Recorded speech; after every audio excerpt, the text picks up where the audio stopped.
YouTube family, welcome back to our channel. This week we're hoping to finish up our rough plumbing.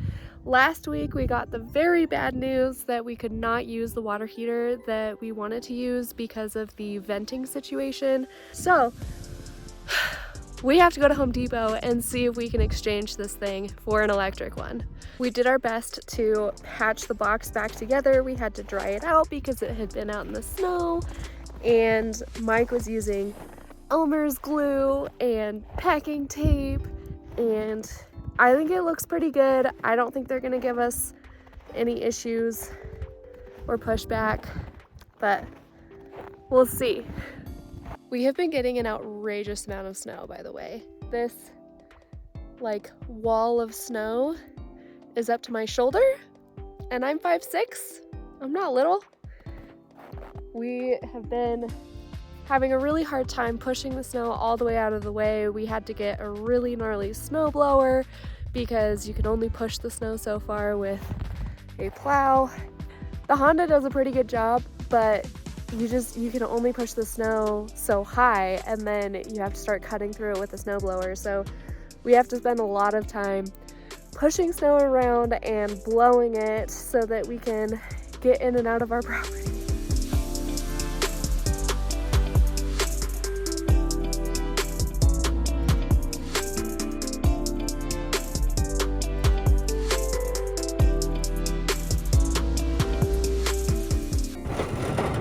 Okay, we have managed to get the water heater back in the box and reassemble the box. And we're gonna see if Home Depot will take it back and let us exchange it for an electric one.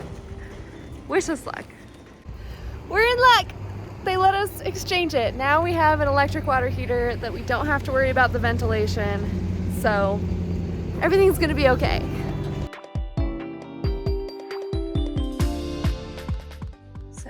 Because the pipe that comes out of this water reservoir is so very low to the ground, and the pump that we're plugging it into is not, we are making a little stand for it. So we have 2x10s, we've made a little box, we're gonna put plywood on the top, and then it will be lifted off the ground enough that we can plug this pump into it.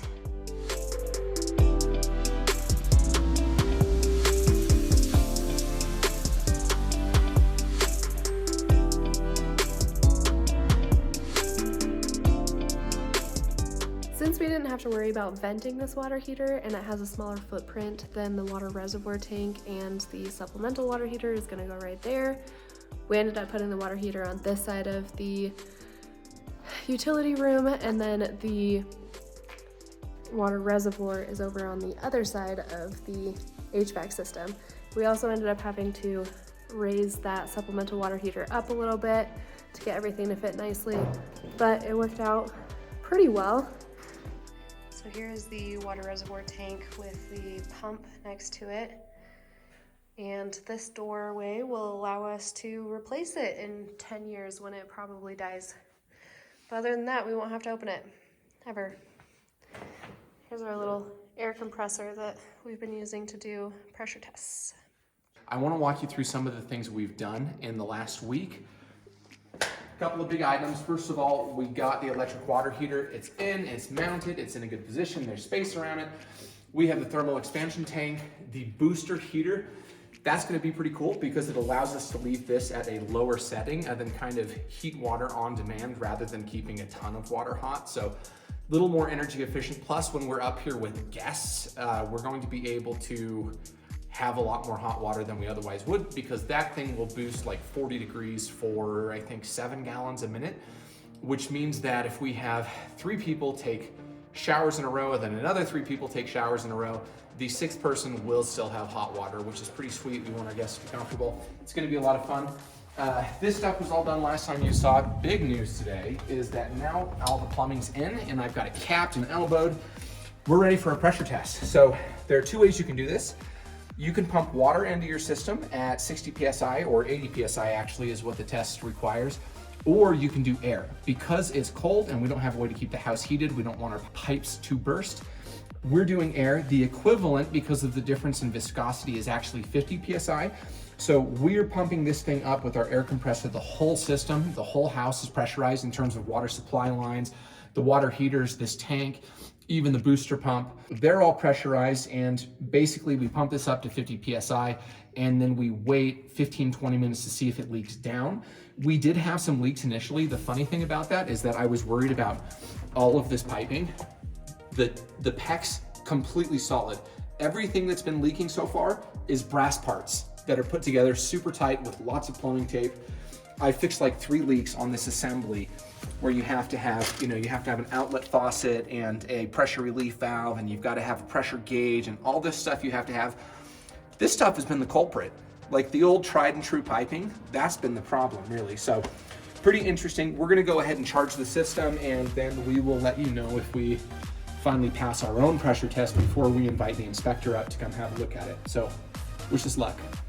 We realized after continued leaks and then some Google searching that for these two brass fittings, we needed something better than just normal plumber's tape. We actually needed to use what's commonly called pipe dope or pipe thread sealant.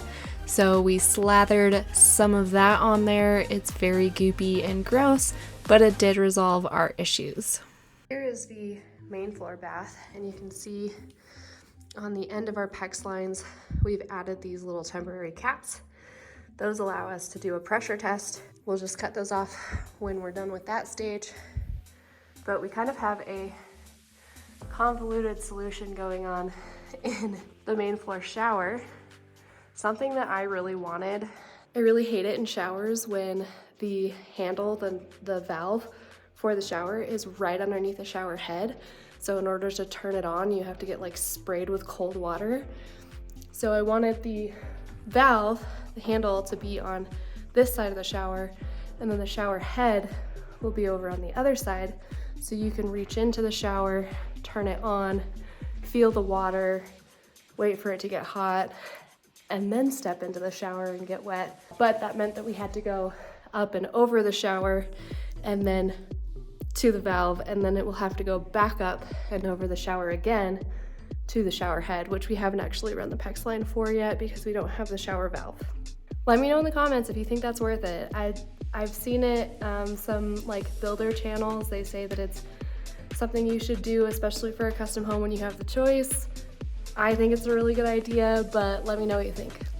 This is a crazy amount of snow built up on these doors. Obviously, when we're actually living in the house, we'll keep this a little bit more under control. But fortunately, the actual front door, because it's covered and it's on this side of the house, the snow level here is like pretty minimal.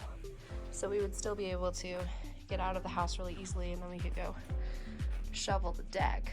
This year has just been absolutely insane for snow. It's just ridiculous. I'm kind of over it, let's be honest. It's March and I would like the snow to start melting. I would like to order the Trex so that we can actually build the deck. I would like to paint the house. There's so many things that we can't do until all of this snow is gone, but just keep getting more. One of the things that I had to do while we were actually running our PEX lines is cut out some of these blocks. The guys that did the second half of our framing did a lot of things that didn't make any sense, but that's a story for another day. These blocks that you see around the bottom edge are only required in showers, and I guess they thought that this was the shower. I guess they didn't look at the plans. They often didn't look at the plans. They did a lot of things that didn't make sense, but I had to cut these out so that we could actually get our shower lines into the wall. That is the bathtub, and that's the toilet line. And we're actually going to do a drop-in tub here. We were going to do a freestanding tub, which I think looks a little bit more elegant, but in order to have the size of tub that I wanted, it would be really tight against both walls, and there would end up being a crack back here of space on the other side that would just be impossible to clean, which could potentially collect mold and get gross, and I wouldn't be able to get to it because the tub would be in the way. So the compromise was to go with the drop-in tub, but we will be able to, with the frame that we built for the drop-in tub, we can extend that around for a shower bench. And this is going to be a steam shower for the master, so that will be really nice. I think it'll turn out great. It's not going to be as elegant as a freestanding tub, but it's what we needed to do, and it's going to be a really nice large tub that I'm going to spend many hours in for the rest of my life. This is our steam generator. We went with a steam mist. The plumber that ran our drain lines added a line right there for the drain for the steam unit. This is our toilet room, and then the actual shower is on the other side of it. So the solution that we were looking at is that we put the steam unit in the master closet, and then it goes up and over the toilet room and into the steam shower. However, I think what we're going to do is actually cap the ceiling of this master closet, because right now the ceiling is like 13 feet up, which is unnecessary in a closet. We're gonna cap it, and then we're gonna add attic space access, a little attic door, and the steam generator will actually be up above, and then it will have a drain that goes down and goes to that drain that was provided by our plumber. But that way it's not taking up space in the master bathroom, and we don't have to run copper pipe as far up and over and then down into the shower. Not a whole lot of updates or action going on this week, unfortunately. You can hear in my voice I have been sick, and Mike has been plugging away at doing some of the framing that we need to do in this bathroom. So be sure to come back next week to see what all we have done as far as capping the ceiling here and adding that attic space. Thank you so much for watching and joining us in this adventure that we're on. We really appreciate it. Be sure to comment below with what you think about what we're doing in our bathrooms, and if you have any suggestions for other things that we should add, we love to hear it.